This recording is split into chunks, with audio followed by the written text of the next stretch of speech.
성경 야고보서 5장입니다. 야고보서 5장 15절의 말씀을 우리 한 마음과 한 목소리로 천천히 합독합니다.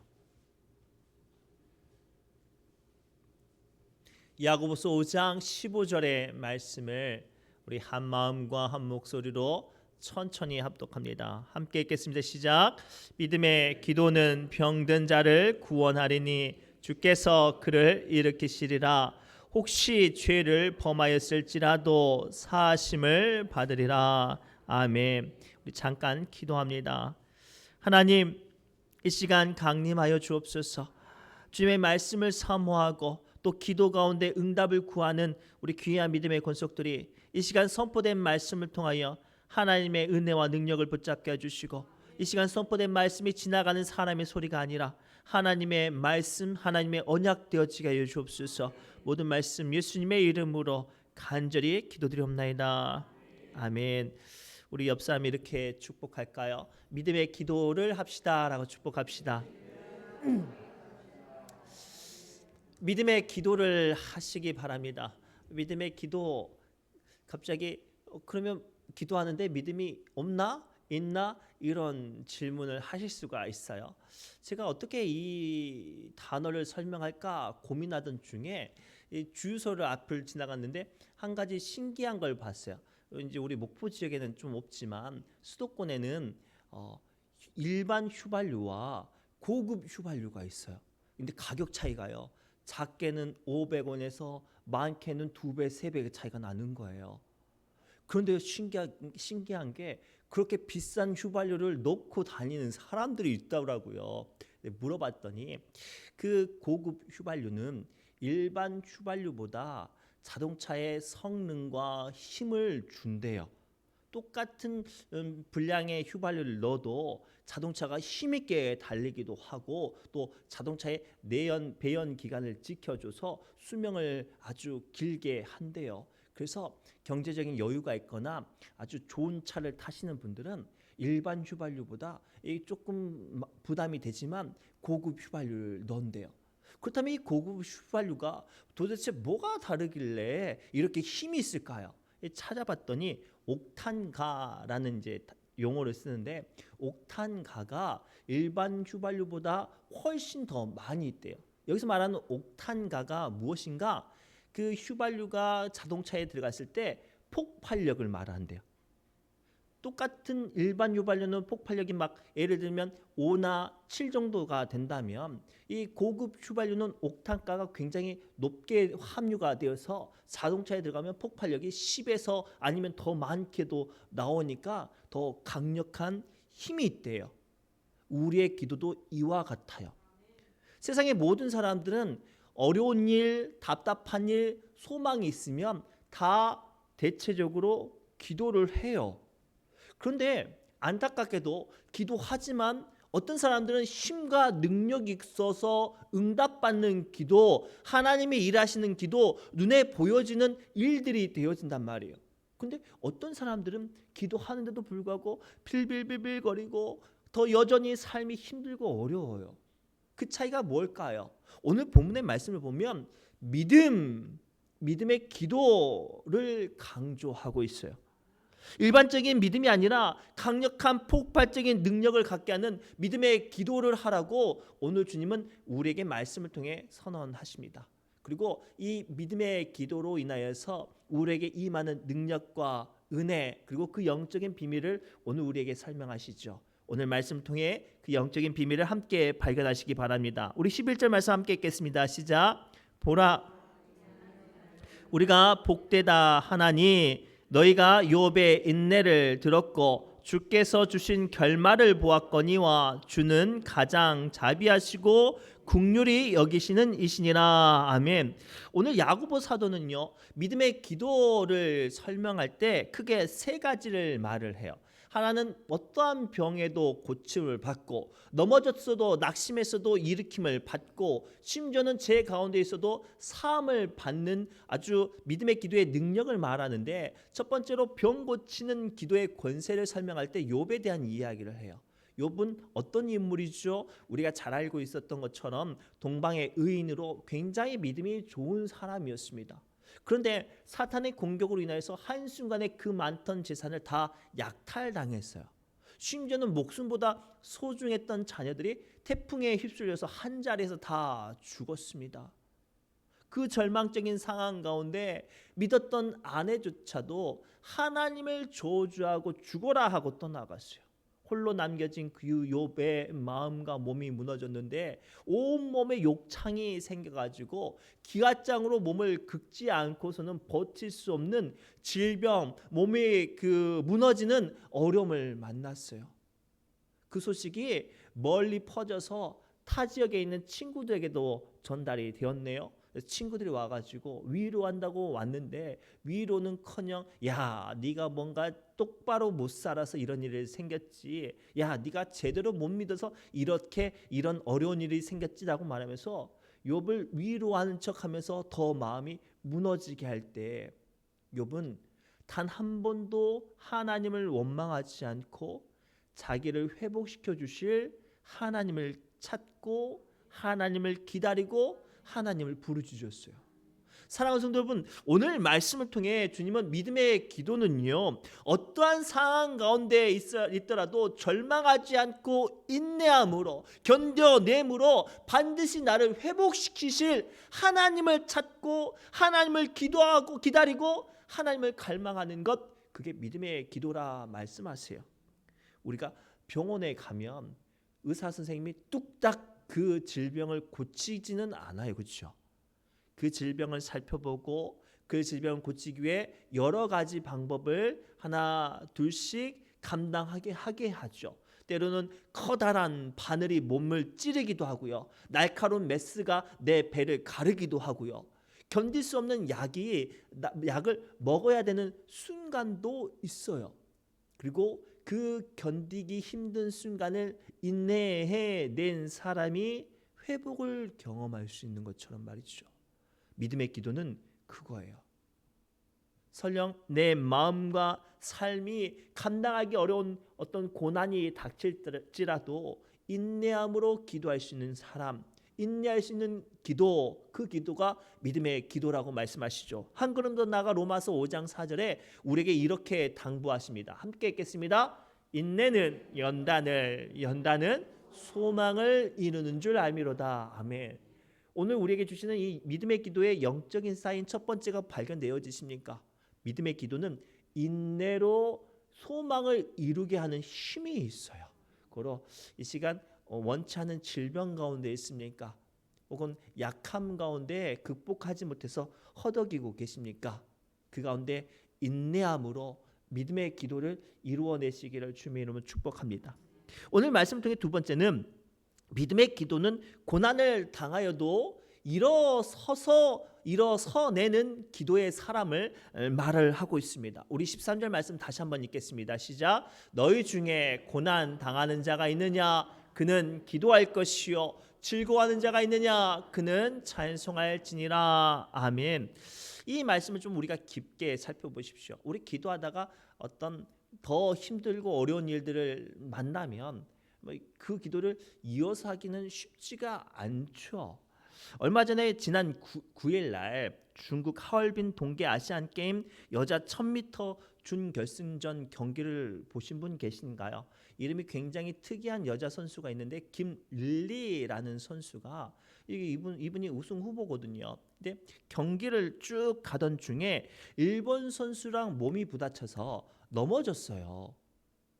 이미 자기가 라이벌로 삼았던 그 선수들은 한참 앞에 서고 있어요. 따라잡을 수가 없는 거예요. 그 상황 가운데 이제 더 이상 경기를 할 의미가 없으니까 주저앉아야 되잖아요.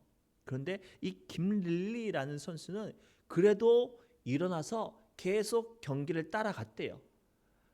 극적으로 추월한 역사는 없었어요. 기적 같은 드라마는 없었어요. 안타깝게도 2분 9초 만에 순위권도 들어오지 못하여서 겨우 결승전을 통과를 했어요. 모든 것이 끝났고 그 수고가 헛된 것만 같았어요. 근데 갑자기 심판들이 막 막 부랴부랴 분주하게 모이고 어떤 판독기로 화면을 보아요. 그러면서 판결을 내리는데요. 어드벤처를 받아가지고요.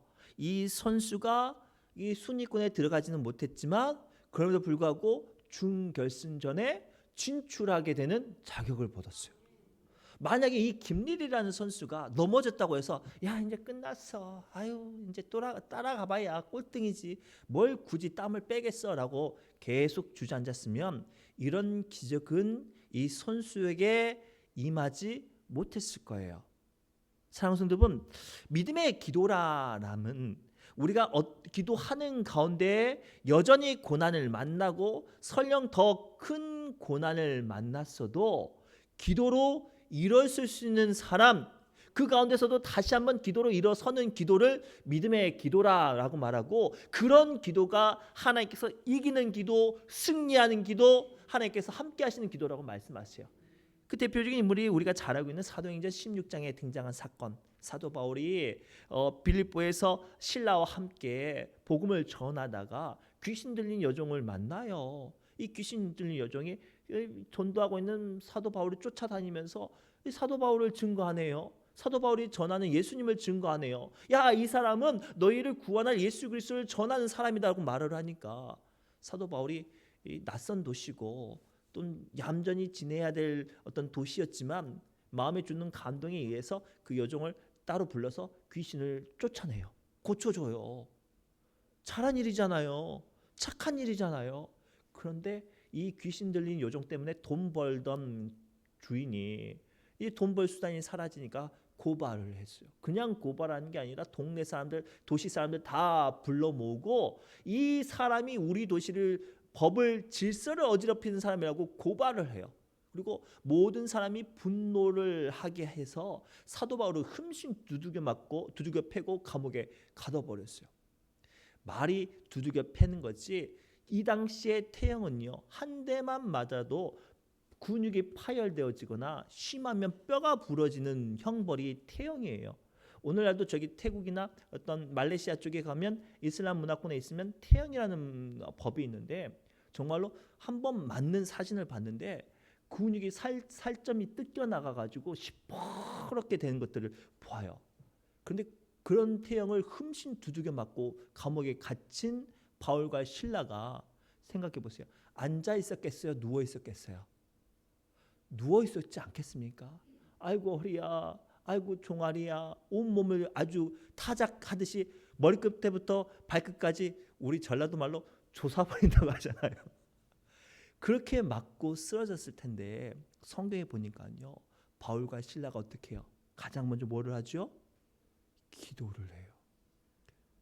놀랍게 그렇게 흠씬 두들겨 맞고 널브러진 그 사람들이 기도하니까요, 그 순간 그들이 앉아서 찬양하게 되네요. 그리고 그들이 찬양하는 순간 하나님께서 그들의 옥토를 흔드는데요, 감옥의 모든 문이 열리고 그들을 결박했던 모든 족쇄들이 한순간에 풀려납니다. 그리고 간수가 찾아와가지고 사도 바울 앞에 엎드려지는 역사가 벌어져요. 거기서 끝나지 않죠. 그 다음날 아침 바울과 실라가 당당하게 감옥 문을 나가면서 뭐라고 말하냐면, 나 때린 사람들 다 와라.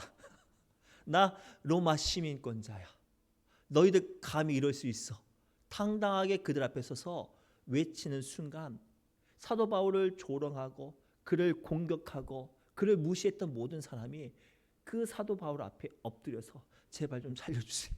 제발 좀 우리를 용서해 주세요. 그랬대요.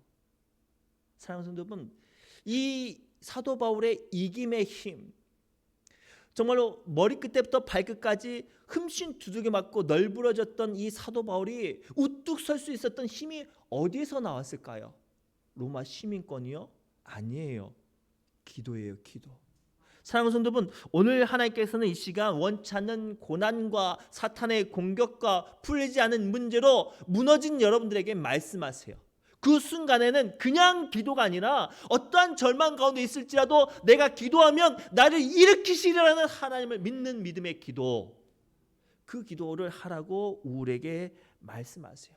그래서 시편 34편 19절에서 20절의 말씀을 통해 하나님은 다음과 같이 우리에게 말씀하세요. 함께 읽겠습니다. 시작. 의인은 고난이 많으나, 중요한 거예요. 의인은 좋은 일이 많다, 고난이 많다. 고난이 많대요. 하나님도 아세요. 근데 뭐라고 하십니까? 계속 읽겠습니다. 시작. 여호와께서 그의 모든 고난에서 건지시는도다. 그의 모든 뼈를 보호하시며 그 중에서 하나도 꺾이지 아니하다. 이게 어떤 사람에게 임하는 권세예요?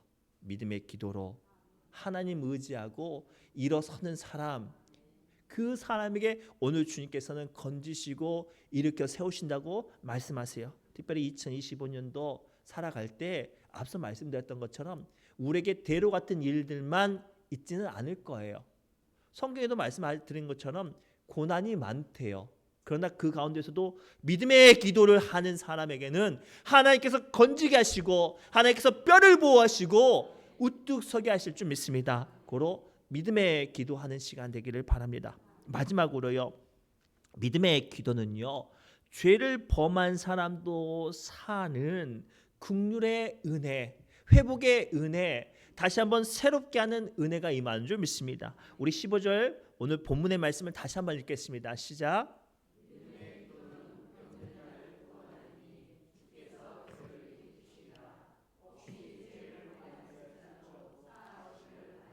아멘. 오늘 말씀을 좀 더 깊게 묵상해야 돼요. 우리가 일반적으로 기도는 권세가 있다고 알고 있죠. 그래서 병 고침과 축사의 고침과 회복의 능력을 알고는 있어요. 그런데 오늘 한 걸음 더 나가 뭐라고 말씀하시냐면 죄 사함의 이야기를 말씀하세요. 사실 죄 사는 권세는 누구에게만 있어요? 예수님께만 있어요. 그런데 기도한다고 죄 사함의 권세가 임할까요? 이 말씀을 온전히 이해하기 위해서는 이 다음에 이어서 야고보 사도가 소개하는 인물의 어떤 기도를 발견하면 그 비밀을 알 수 있어요. 이 다음에 소개하는 인물은 우리가 잘 알고 있는 엘리야의 기도를 이야기를 하죠. 이 엘리야는 어떤 사람입니까? 성경에 쓰여진 이야기를 합니다.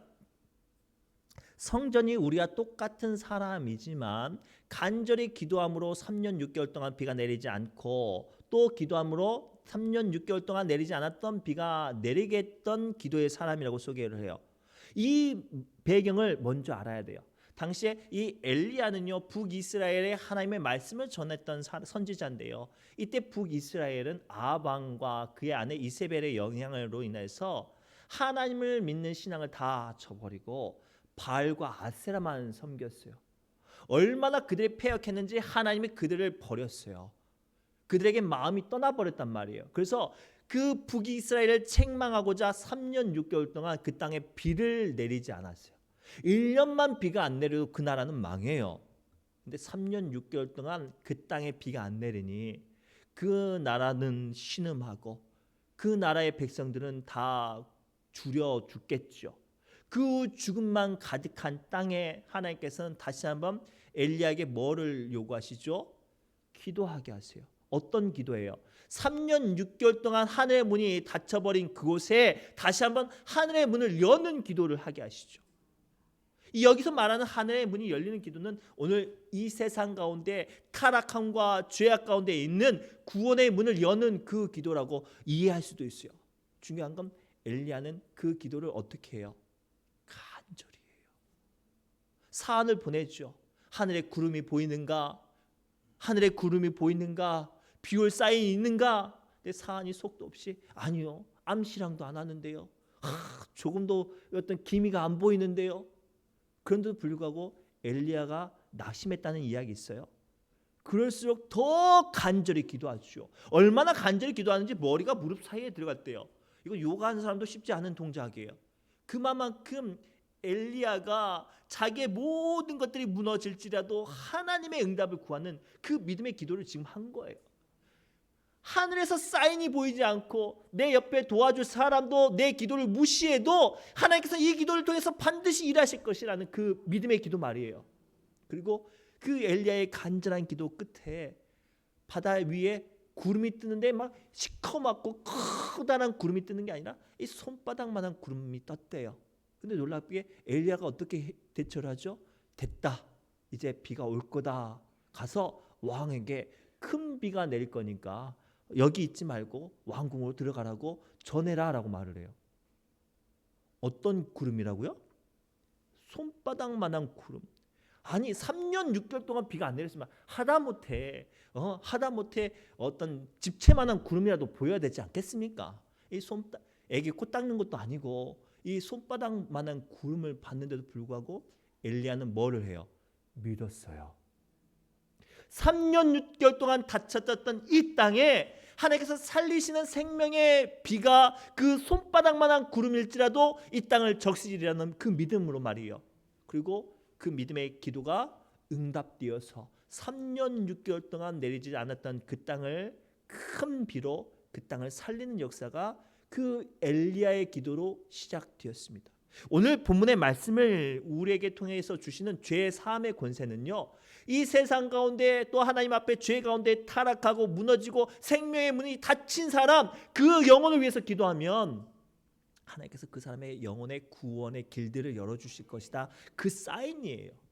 이 시간 사랑하는 가족들의 어떤 가운데 믿음이 없어서 눈물로 기도하시는 분 계십니까? 혹은 예전에 내가 뜨거웠던 은혜와 성령의 능력은 있는데 어느 순간부터 내 믿음조차도 싸늘하게 식어버려서 하나님 내가 믿음이 있는지 없는지 모르겠어요 라고 스스로 한탄하시는 분 계십니까?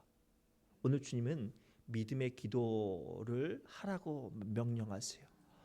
우리가 이 시간 나의 연약한 믿음에도 불구하고 내 없는 내 가족에도 불구하고 그들 향해 하나님께서 반드시 살아날 길과 문들을 열어주실 것이라는 확신의 믿음을 가지고 기도하면 살 길을 열어주십니다. 고로 오늘 우리가 여러 가지 기도를 할 때 이런 기도를 함께 했으면 좋겠어요.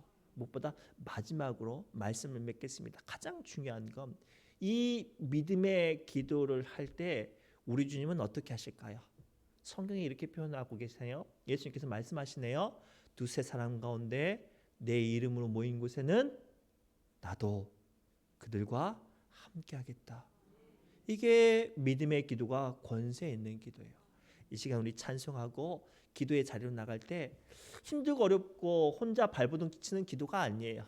하나님께서 우리 주님께서 주 예수님께서 여러분들의 기도가 믿음의 기도 되게 하시려고 늘 함께 하신다고 말씀하세요. 이 말씀 붙잡고 오늘 뜨겁게 믿음의 기도를 선포하시기를 바랍니다. 기도합니다. 하나님, 이 시간 연약하고 공고한 믿음의 권속들이 저마다 그 작은 연약함으로 주님 앞에 나아 기도합니다. 주님, 우리의 기도가 막연히 읊조리는 기도가 아니라 나에게 반드시 함께 하시고 응답하시는 하나님의 역사를 믿는 믿음의 기도로 말미암아 어떠한 질병도 고침받게 하여 주옵소서. 어떠한 절망 가운데서도 일어서게 하여 주옵소서. 믿음이 무너진 자, 구원의 문이 닫혀져 있는 자에게도 열려지는 역사가 임하게 하여 주옵소서. 모든 말씀 예수님의 이름으로 간절히 기도드리옵나이다.